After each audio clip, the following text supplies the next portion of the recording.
Parami ng parami ang mga na-inspired ng SB19 sa kanilang dedication at artistry.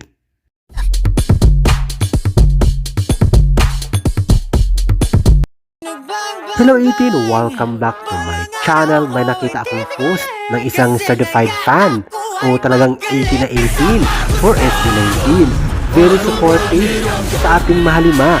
Ito ang kanyang post sa mga social media.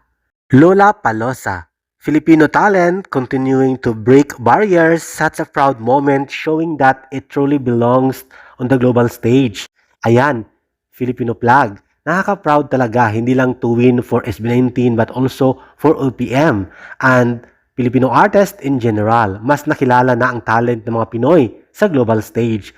For years, maraming nagsasabi na Asian act, especially from Southeast Asia, have to work extra hard to get recognition internationally.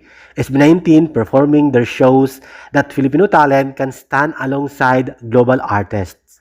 Another thing is representation. When people from different countries see SB19 perform, they also get a glimpse of Filipino culture, music style, and performance level. Parang sinabi nila na, hey, may world-class artist din sa Pilipinas. Malaking credit din ito sa hard work at teamwork ng 1Z Entertainment, SB19 at mga fans 18. SB19 really built their international presence step by step, touring abroad, releasing global-friendly music, and staying consistent. Kaya when opportunities like Lola Palosa come, deserve talaga.